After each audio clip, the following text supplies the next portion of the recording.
Ernesto Johnson, Turner Sports studio host. You can see Ernie this weekend exclusively, the Final Four coverage on TBS from San Antonio, and he joins us now. Hi, Ernie. DC, how are you, kid? I'm doing okay. Are you tired? Good.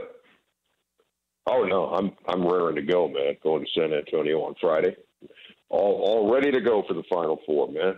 And once you get through those first 2 days of the tournament, everything is good. But those first 2 days are a little long, that's for sure. But, I've talked about this when you immerse yourself in the NBA and then you have to, cram for a final exam on college basketball. How much college basketball were you watching prior to March Madness?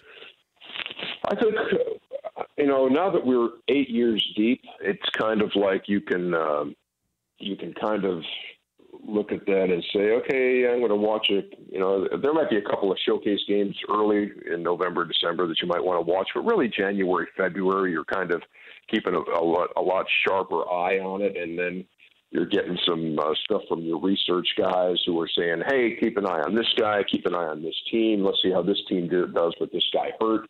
And then, so you're really ramping up. It's not like cramming anymore, but it's like you really do have to start focusing in, and they kind of let us off the NBA for that extended period. But no, you get into a rhythm and know after 8 years when you really need to start really diving in. So now the team's great, and then once those first 2 days are gone and you've got a lot of the field gone, then you can really focus. So it's good. The importance of Loyola in the Final Four is what? Well, it's Gene Hackman. Let's win this for all those little guys out there. I think it's, I think it kind of points out that especially with all the lower seeds winning, that there's not a whole lot of difference between the high seeds and the low seeds. A team like Loyola who can beat Miami and can beat Tennessee and can beat Nevada and Kansas State. I mean, this is a good basketball team, and so I think that's kind of what it points out, that that the number doesn't mean a whole heck of a lot when you get right down to it, and you just got to line up against the guy across from you and let's see who can play. I mean, I think it's been a great run from a team that shoots the ball well and doesn't do anything really spectacularly, but man, they're good. It's a good ball club. How's your bracket? I've only missed like 4. I just missed 4. Yeah, you missed the Final Four. You know what happened? I started out 12-0, Dan. I started out 12-0 that first day, and I was feeling this might be very special. And then I lost 3 out of the 4 that night, including Arizona. And then the next day, Michigan State left, and then I was like, okay. But out of my Final Four, I have Michigan and Villanova. Okay. But that's all I've got, and Michigan State to win it all, beating Arizona in a thriller in the final. So I don't think that's going to happen. You're talking to Ernie Johnson, Turner Sports Studios. No, it's not. Final Four coverage on Saturday on TBS from San Antonio. Yes. Best place to eat in San Antonio when we're there is where?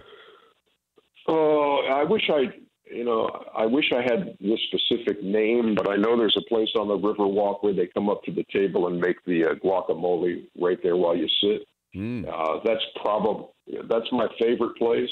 But that doesn't help you very much when you're trying to Google it and find where it is. Place in San Antonio where they make the guacamole at your table. But I think that would probably be it. I think you can't go wrong with that kind of a vibe on the Riverwalk. Man, you're just a walking Yelp. We're set up now. How many times have you been to dinner with? And I know a guy at that place. Too. Oh, so great! I can get you right in. What is Shaq like when he's eating? When Shaq's eating, yeah, he's got wonderful manners. He's got wonderful table manners. He has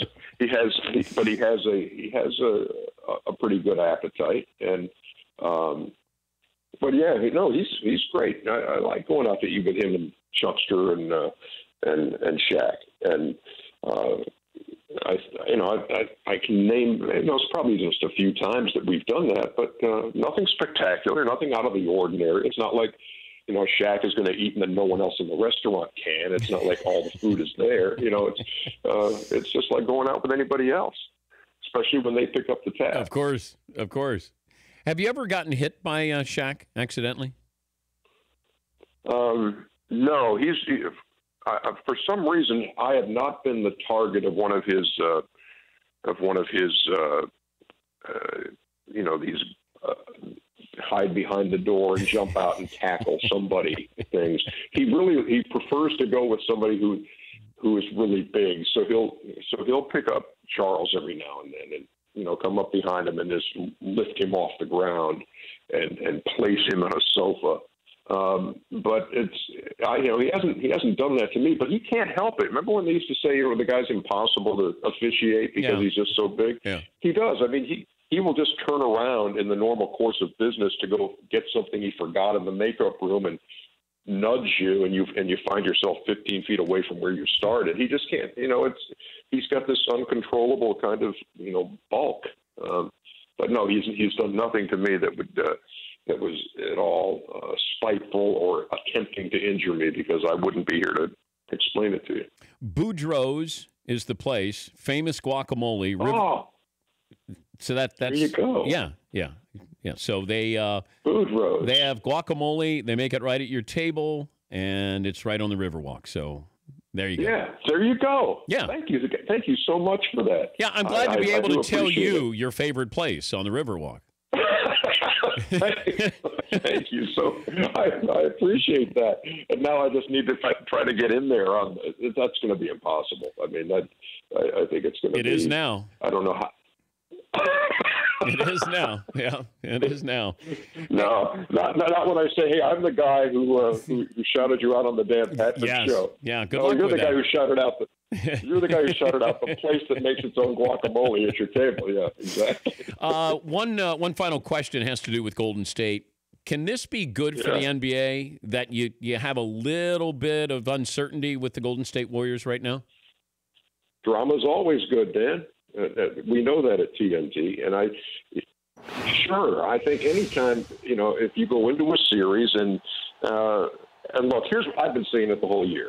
Look, I said nobody's going to beat this team 4 times in a series if they trot out the same guys that they always trot out. But now they're not, and so sure, a little intrigue is good, and I still think if they get Clay and Durant back, that they'll have enough to beat a 7 seed in that first round. Though it's going to be a little tougher, but then you've got to look. You're going to have to get him back, and so what it does is anybody who says, well, that's a lock no matter who they throw out there, that's not right, because Houston's legit, and Golden State's going to need to be healthy to get there, where they would take on Houston in the Western Conference Final, which we have on TNT. Of course you do.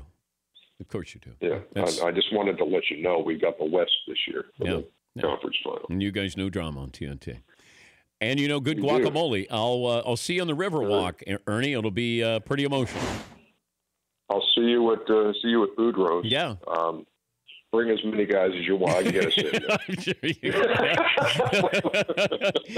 Thanks, Ernie. You got it. Thanks, man. That's Ernie Johnson. For more Dan Patrick Show, tune to Audience Channel 239 on DirecTV or download the Dan Patrick Show app.